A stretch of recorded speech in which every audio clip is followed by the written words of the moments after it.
नमस्कार दोस्तों, GNS news में आपका स्वागत है। हर उपयोगी जानकारी और काम की खबर से अपडेट रहने के लिए अभी सब्सक्राइब करें हमारे चैनल को और साथ में बेल आइकन भी प्रेस कर ले और वीडियो को ज्यादा से ज्यादा दोस्तों में शेयर करें। तो चलिए बढ़ते हैं खबरों की ओर। आपको बता दें, कांग्रेस के पूर्व अध्यक्ष राहुल गांधी ने बीजेपी और उत्तर प्रदेश के मुख्यमंत्री योगी आदित्यनाथ पर निशाना साधते हुए सोमवार को कहा कि बीजेपी देश की सबसे ज्यादा आबादी वाले राज्य में जो कर रही है वह धर्म नहीं अधर्म है। उन्होंने सामाजिक संगठनों के भारत जोड़ो अभियान कार्यक्रम में यह टिप्पणी की है। इस कार्यक्रम में मौजूद एक व्यक्ति ने यह जानकारी दी है। सूत्रों के अनुसार राहुल गांधी ने इस कार्यक्रम में कहा कि सीएम योगी को अगर हिंदू धर्म समझ आता है तो वो जो करते हैं वह नहीं करते, वह अपने मत का अपमान कर रहे हैं। वह धार्मिक नेता नहीं बल्कि एक मामूली ठग है। कार्यक्रम में मौजूद महिला ने उनसे सवाल किया था कि उत्तर प्रदेश में जो धर्म की आंधी चल रही है, इस स्थिति में कांग्रेस क्या करेगी। सूत्रों का कहना है कि इसके जवाब में राहुल गांधी ने कहा, आपने कहा कि उत्तर प्रदेश में धर्म की आंधी है या धर्म नहीं है।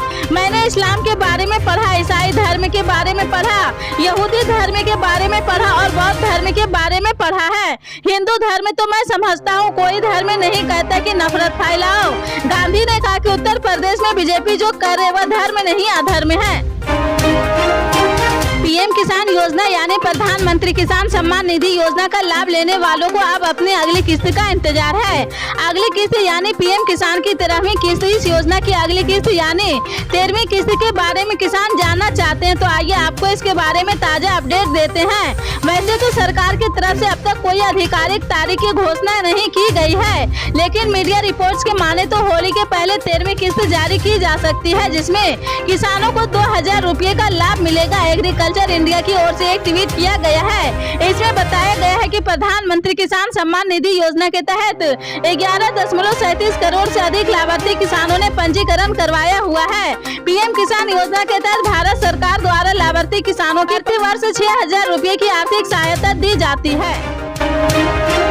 आरएसएस प्रमुख मोहन भागवत समय समय पर चौंकाने वाले बयान देते हैं। कभी वे हिंदुस्तान में रहने वाले सभी लोगों को हिंदू कहते हैं तो कभी आरक्षण की समीक्षा की बात कहते हैं। उनका ताजा बयान जातीय व्यवस्था को लेकर आया है। उन्होंने कहा कि जातियां पंडितों की देन है, ईश्वर एक है और उसने सबको एक समान पैदा किया है, कोई भेदभाव नहीं किया है। पंडितों ने जाति वर्ण का विभेद पैदा किया है। उनका यह बयान में कोई आपत्तिजनक बात तो नहीं है, लेकिन देश की संवैधानिक व्यवस्था ने जातियों को अहमियत दी है, इसलिए इसे खारिज करना आसान काम नहीं है।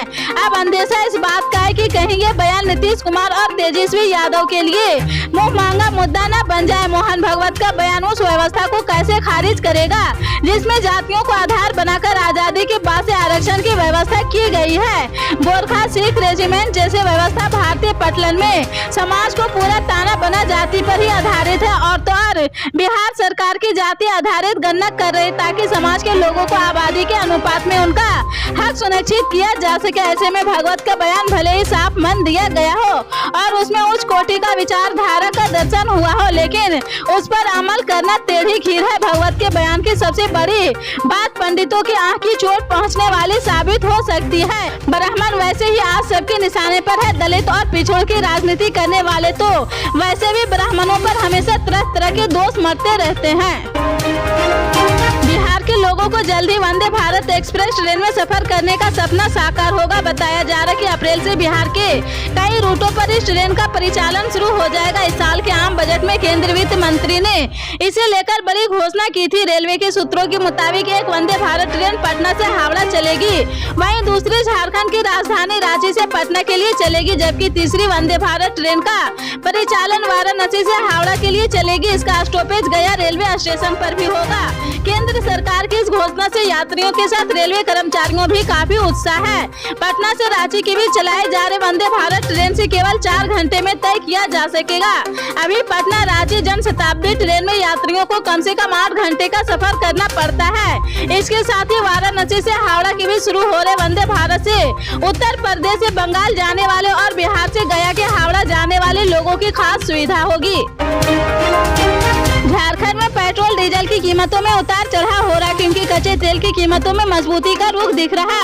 खासकर यदि आप लंबी यात्रा पर जा रहे तो पेट्रोल की कीमत की जांच करना महत्वपूर्ण है। याद रखें, पेट्रोल और डीजल की कीमतें रोजाना संशोधित होती है, इसलिए यदि आप लंबी दूरी की यात्रा करें तो आपको काफी नुकसान हो सकता है। डॉलर के मुकाबले रुपये में भी गिरावट आई है। 7 फरवरी को पेट्रोल डीजल की कीमत 6 फरवरी से सस्ता हुआ है। दिल्ली सरकार के निगमों द्वारा खुदरा शराब व्यापार में संबंधित मौजूदा आबकारी नीति को राष्ट्रीय राजधानी में कुछ और समय के लिए बढ़ाए जाने की संभावना है।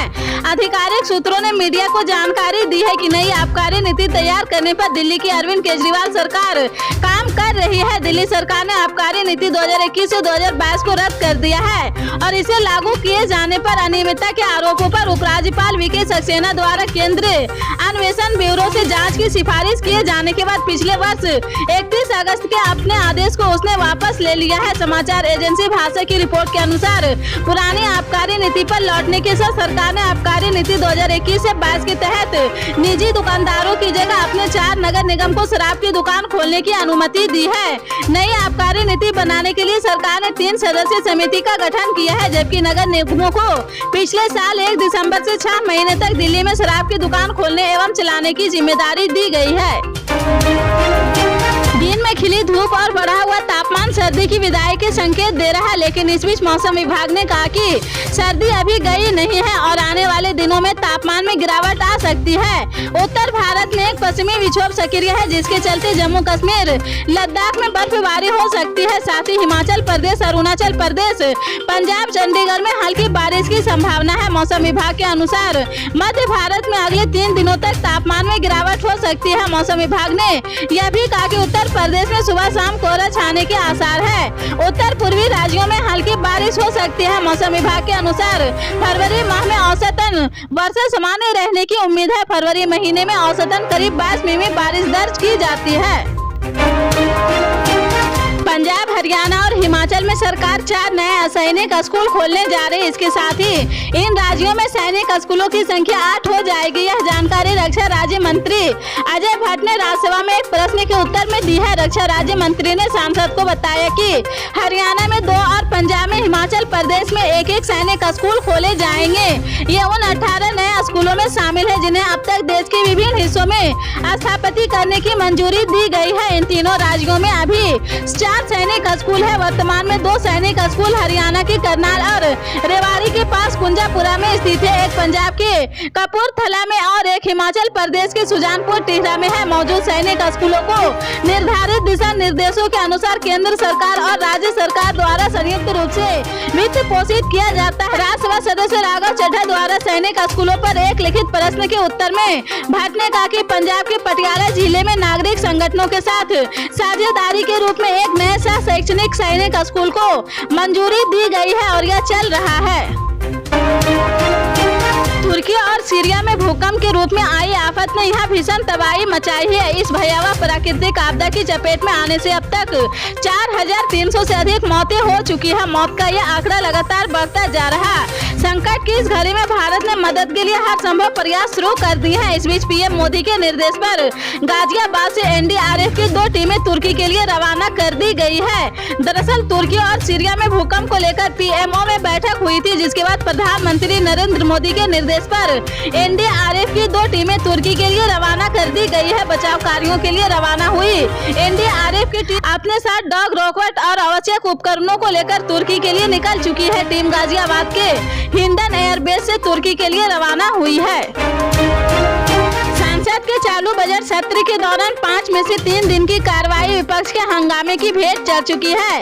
बजट सत्र के 5वें दिन की कार्रवाई के बाद विपक्षी कांग्रेस ने यह साफ कर दिया था कि अडानी मुद्दे पर पीएम मोदी के बयान देने और इसे लेकर संसद में चर्चा होने तक के वे पीछे नहीं हटने वाले हैं। वहीं संसदीय कार्य मंत्री प्रहलाद जोशी ने विपक्ष पर निशाना साधा है। सरकार और विपक्ष के बीच वार पलटवार के बीच अब संसद की कार्रवाई सुचारू रूप से चलाने के लिए खुद पीएम मोदी ने मोर्चा संभाल लिया है। मंगलवार को सांसद की कार्रवाई शुरू होने से पहले भारतीय जनता पार्टी सांसद दल की बैठक हुई है। इस बैठक में प्रधानमंत्री नरेंद्र मोदी भी शामिल हुए हैं। पीएम मोदी ने बैठक में कहा कि हमारी सबसे व्यक्तिगत रूप से बात हुई है। पीएम मोदी ने कहा कि सबने हमें बातचीत के दौरान आश्वासन दिया था कि वे आज सांसद की कार्रवाई चलने देंगे। उन्होंने बीजेपी सांसद दल की बैठक में यह साफ किया कि हम संसद में हर मुद्दे पर चर्चा करने के लिए तैयार हैं। पीएम मोदी ने संसदीय परंपरा का भी जिक्र किया था और कहा कि सबसे पहले राष्ट्रपति के अभिभाषण पर चर्चा होती है।